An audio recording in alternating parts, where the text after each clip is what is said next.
जेव्हा छत्रपती शिवाजी महाराजांनी स्वराज्य स्थापना करण्याची प्रतिज्ञा घेतली तेव्हा त्यांच्यासमोर एक मोठे आव्हान होते. शक्तिशाली मुघल आणि आदिलशाही सत्ता या विशाल शत्रूशी लढण्यासाठी केवळ शौर्य आणि शस्त्रबळ पुरेसे नव्हते, त्यास अचूक माहिती आणि अभेद्य रणनीतीची जोड आवश्यक होती. याच गरजेतून युद्धनीतीचा कणा ठरलेल्या गुप्तहेर यंत्रणेचा उदय झाला. महाराजांच्या या अदृश्य तिसऱ्या डोळ्याने गनिमी काव्याला आधार दिला, ज्यामुळे मराठा साम्राज्याच्या इतिहासात प्रत्येक यशस्वी पाऊल टाकले गेले. ही गुप्तहेर यंत्रणा केवळ माहिती गोळा करण्याचे साधन नव्हते, तर ती मराठा नेतृत्वाची बुद्धिमत्ता आणि दूरदृष्टी होती. आज आपण छत्रपती शिवाजी महाराजांच्या हिंदवी स्वराज्याचे तिसरे नेत्र म्हणजेच शिवाजी महाराजांच्या गुप्तहेर यंत्रणेविषयी माहिती जाणून घेणार आहोत. या अभूतपूर्व गुप्तहेर खात्याचे प्रमुख पद बहिर्जी नाईक यांच्याकडे होते. बहिर्जी नाईक यांना स्वराज्याचा तिसरा डोळा म्हणून ओळखले जाईल, कारण त्यांचे कार्य महाराजांसाठी इतके महत्त्वाचे आणि अचूक होते की महाराजांचे सैन्य त्यांच्या माहितीशिवाय कधीही पुढे सरकत नसत. बहिर्जी नाईक यांच्या नेतृत्वाखालील या खात्यात सुमारे 3 ते 4 हजार गुप्तहेर कार्यरत होते. हे गुप्तहेर केवळ मावळातीलच नव्हे, तर बिजापूर, दिल्ली, कर्नाटक आणि पुणे अशा शत्रूच्या गोटातही अत्यंत हुशारीने पसरलेले होते. त्यांच्यावर स्वराज्याशी इमान राखण्याची आणि केवळ खरी व अचूक माहिती पुरवण्याची सक्त जबाबदारी होती. चुकीची माहिती देणाऱ्यासाठी कडेलोट या कठोर शिक्षेची तरतूद होती, जी या खात्याच्या शिस्त आणि प्रामाणिकपणाची ग्वाही देते. या गुप्तहेरांची कार्यपद्धती आणि कलाप्रकार अत्यंत विशेष होते. ते वेषांतर कलेत कमालीचे प्रवीण होते. ते फकीर, वासुदेव, कोळी, भिकारी, संत, व्यापारी अशा अनेक वेशांमध्ये सहज मिसळून जात, ज्यामुळे शत्रूंना त्यांची ओळख पटणे जवळजवळ अशक्य होते. बहिर्जी नाईकांनी आपल्या गुप्तहेर खात्यासाठी एक विशेष सांकेतिक भाषा विकसित केली होती. ही भाषा केवळ गुप्तहेरांनाच समजत असे, ज्यामुळे अत्यंत महत्त्वपूर्ण माहिती शत्रूंच्या हाती लागण्याची शक्यता नसायची. पक्ष्यांचे आवाज किंवा विशिष्ट हावभाव यांसारख्या संकेतांचा वापर करून ते माहितीची देवाणघेवाण करत असत. शत्रूच्या छावणीतील सैनिकांची संख्या, दारुगोळ्याचा साठा, त्यांच्या हालचालीची वेळ, संरक्षणाची त्रुटी आणि धनाची ठिकाणे अशी बारीक सारीक माहिती ते अत्यंत कमी वेळात महाराजांपर्यंत पोहोचवत असत. स्वराज्याच्या दृष्टीने या गुप्तहेर यंत्रणेचे वैशिष्ट्य अनमोल होते. महाराजांचा गनिमी कावा म्हणजे शत्रूला अनपेक्षित वेळी आणि अनपेक्षित ठिकाणी दिलेला धक्का. हा कावा यशस्वी होण्यासाठी शत्रूच्या सर्व हालचालींची आणि दुर्बळ स्थानांची अचूक माहिती असणे आवश्यक होते. बहिर्जी नाईक आणि त्यांच्या गुप्तहेरांनी ही गरज पूर्ण केली. त्यांच्यामुळे महाराजांना प्रत्येक मोहिमेचे नियोजन करताना शत्रूपेक्षा 2 पावले पुढे राहता आले, ज्यामुळे मराठ्यांचे मोठे नुकसान टळले आणि लहान सैन्यबळ असूनही मोठा विजय मिळवता आला. ही यंत्रणा म्हणजे मराठा साम्राज्याचा अदृश्य आधारस्तंभ होती, जी स्वराज्याची सुरक्षितता आणि समृद्धी सुनिश्चित करत होती. या गुप्तहेरांनी अनेक ऐतिहासिक मोहिमांमध्ये अविस्मरणीय कामगिरी फत्ते केली होती. विजापूरचा सेनापती अफजल खान जेव्हा मोठ्या फौजेसह शिवाजी महाराजांना संपवण्यासाठी महाराष्ट्रात आला होता, तेव्हा बहिर्जी नाईकांनी खानाच्या सैन्याच्या हालचाली, त्याचा गर्विष्ठ स्वभाव आणि शिवाजी महाराजांना दगा देण्याची त्याची योजना याची संपूर्ण आणि अचूक माहिती महाराजांना दिली. याच गुप्त माहितीच्या आधारावर महाराजांनी प्रतापगडाच्या भेटीचे ठिकाण निश्चित केले आणि वाघनखे आणि बिचवा लपून ठेवण्याची योजना आखली, ज्यामुळे खानाचा वध यशस्वी झाला आणि मराठा साम्राज्यावर आलेले सर्वात मोठे संकट टळले. सिद्धेश्वरच्या वेढ्यातून महाराजांना सुखरूप बाहेर काढण्याची जबाबदारी बहिर्जींनीच घेतली होती.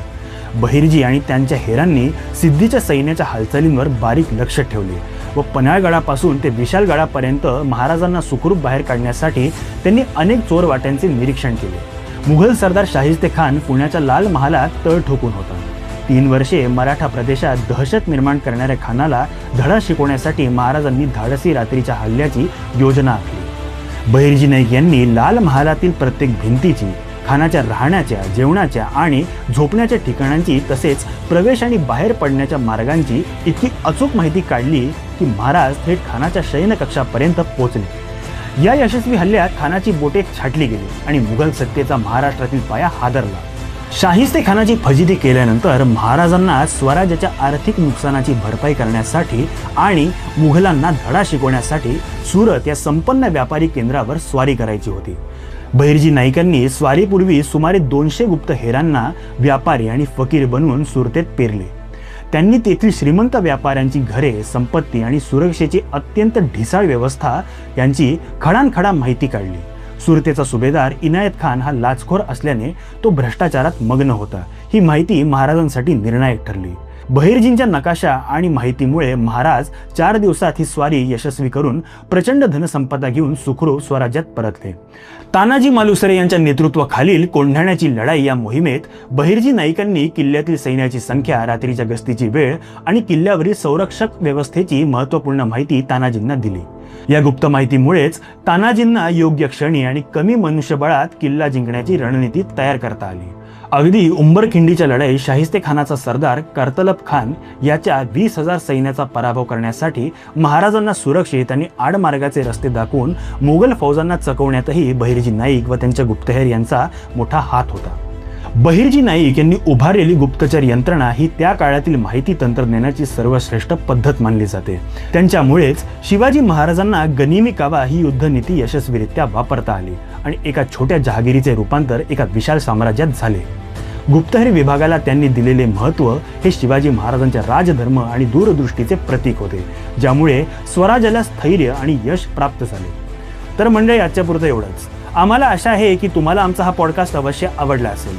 आवडला असल्यास लाईक व शेअर करायला विसरू नका व खाली असलेल्या कमेंट बॉक्समध्ये आपले विचार व मत मांडण्यास अजिबात संकोच करू नका. जेव्हा छत्रपती शिवाजी महाराजांनी स्वराज्य स्थापना करण्याची प्रतिज्ञा घेतली तेव्हा त्यांच्यासमोर एक मोठे आव्हान होते. शक्तिशाली मुघल आणि आदिलशाही सत्ता. या विशाल शत्रूशी लढण्यासाठी केवळ शौर्य आणि शस्त्रबळ पुरेसे नव्हते, त्यास अचूक माहिती आणि अभेद्य रणनीतीची जोड आवश्यक होती. याच गरजेतून युद्धनीतीचा कणा ठरलेल्या गुप्तहेर यंत्रणेचा उदय झाला.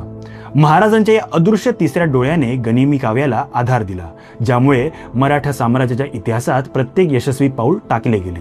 ही गुप्तहेर यंत्रणा केवळ माहिती गोळा करण्याचे साधन नव्हते, तर ती मराठा नेतृत्वाची बुद्धिमत्ता आणि दूरदृष्टी होती.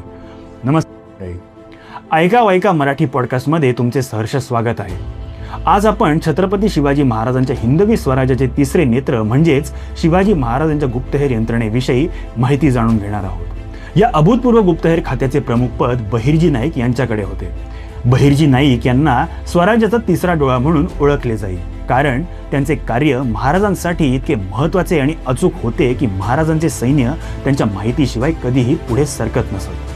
बहिर्जी नाईक यांच्या नेतृत्वाखालील या खात्यात सुमारे 3 ते 4 हजार गुप्तहेर कार्यरत होते. हे गुप्तहेर केवळ मावळातीलच नव्हे, तर विजापूर, दिल्ली, कर्नाटक आणि पुणे अशा शत्रूच्या गोटातही अत्यंत हुशारीने पसरलेले होते. त्यांच्यावर स्वराज्याशी इमान राखण्याची आणि केवळ खरी व अचूक माहिती पुरवण्याची सक्त जबाबदारी होती. चुकीची माहिती देणाऱ्यासाठी कडेलोट या कठोर शिक्षेची तरतूद होती, जी या खात्याच्या शिस्त आणि प्रामाणिकपणाची ग्वाही देते. या गुप्तहेरांची कार्यपद्धती आणि कलाप्रकार अत्यंत विशेष होते. ते वेषांतर कलेत कमालीचे प्रवीण होते. ते फकीर, वासुदेव, कोळी, भिकारी, संत, व्यापारी अशा अनेक वेशांमध्ये सहज मिसळून जात, ज्यामुळे शत्रूंना त्यांची ओळख पटणे जवळजवळ अशक्य होते. बहिर्जी नाईकांनी आपल्या गुप्तहेर खात्यासाठी एक विशेष सांकेतिक भाषा विकसित केली होती. ही भाषा केवळ गुप्तहेरांनाच समजत असे, ज्यामुळे अत्यंत महत्त्वपूर्ण माहिती शत्रूंच्या हाती लागण्याची शक्यता नसायची.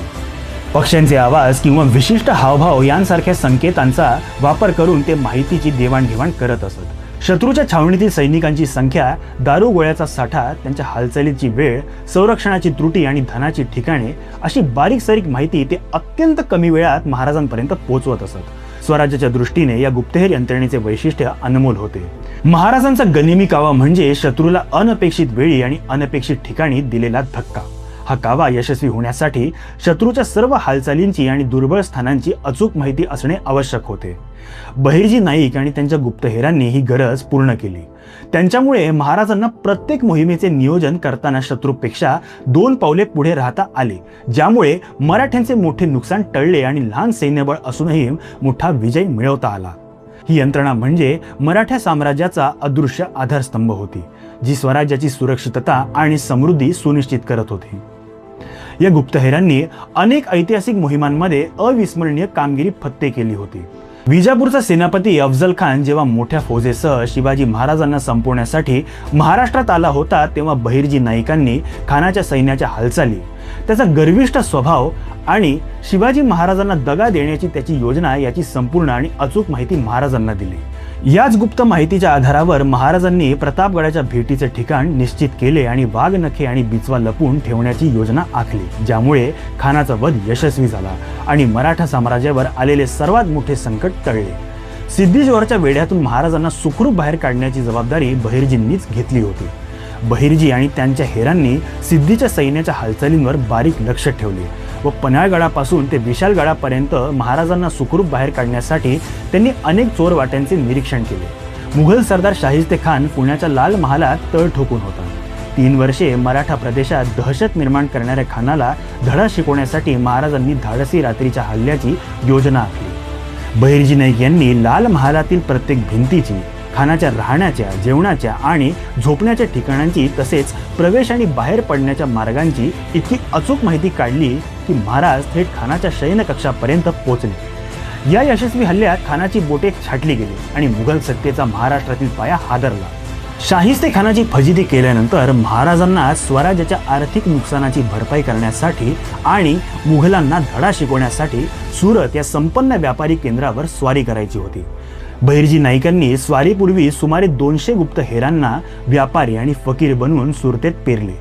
त्यांनी तेथील श्रीमंत व्यापाऱ्यांची घरे, संपत्ती आणि सुरक्षेची अत्यंत ढिसाळ व्यवस्था यांची खडानखडा माहिती काढली.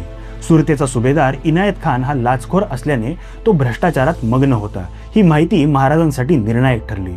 बहिर्जींच्या नकाशा आणि माहितीमुळे महाराज 4 दिवसात ही स्वारी यशस्वी करून प्रचंड धनसंपदा घेऊन सुखरूप स्वराज्यात परतले. तानाजी मालुसरे यांच्या नेतृत्वाखालील कोंढाण्याची लढाई या मोहिमेत बहिर्जी नाईकांनी किल्ल्यातील सैन्याची संख्या, रात्रीच्या गस्तीची वेळ आणि किल्ल्यावरील संरक्षक व्यवस्थेची महत्त्वपूर्ण माहिती तानाजींना दिली. या गुप्त माहितीमुळेच तानाजींना योग्य क्षणी आणि कमी मनुष्यबळात किल्ला जिंकण्याची रणनीती तयार करता आली. अगदी उंबरखिंडीच्या लढाईत शाहिस्ते खानाचा सरदार करतलब खान याच्या 20,000 सैन्याचा पराभव करण्यासाठी महाराजांना सुरक्षित आणि आडमार्गाचे रस्ते दाखवून मुघल फौजांना चकवण्यातही बहिर्जी नाईक व त्यांच्या गुप्तहेर यांचा मोठा हात होता. बहिर्जी नाईक यांनी उभारलेली गुप्तचर यंत्रणा ही त्या काळातील माहिती तंत्रज्ञानाची सर्वश्रेष्ठ पद्धत मानली जाते. त्यांच्यामुळेच शिवाजी महाराजांना गनिमी कावा ही युद्धनीती यशस्वीरित्या वापरता आली आणि एका छोट्या जहागिरीचे रूपांतर एका विशाल साम्राज्यात झाले. गुप्तहेर विभागाला त्यांनी दिलेले महत्त्व हे शिवाजी महाराजांच्या राजधर्म आणि दूरदृष्टीचे प्रतीक होते, ज्यामुळे स्वराज्याला स्थैर्य आणि यश प्राप्त झाले. तर मंडळी, आजच्यापुरतं एवढंच. आम्हाला आशा आहे की तुम्हाला आमचा हा पॉडकास्ट अवश्य आवडला असेल. आवडला असल्यास लाईक व शेअर करायला विसरू नका व खाली असलेल्या कमेंट बॉक्समध्ये आपले विचार व मत मांडण्यास अजिबात संकोच करू नका. ऐका मराठी पॉडकास्टच्या पुढील अपडेट जाणून घेण्यासाठी आमच्या चॅनलला सबस्क्राईब करा व बेल आयकॉन प्रेस करायला विसरू नका. धन्यवाद. पुढील अपडेट जाणून घेण्यासाठी आमच्या चॅनलला सबस्क्राईब करा व बेल आयकॉन प्रेस करायला विसरू नका. धन्यवाद.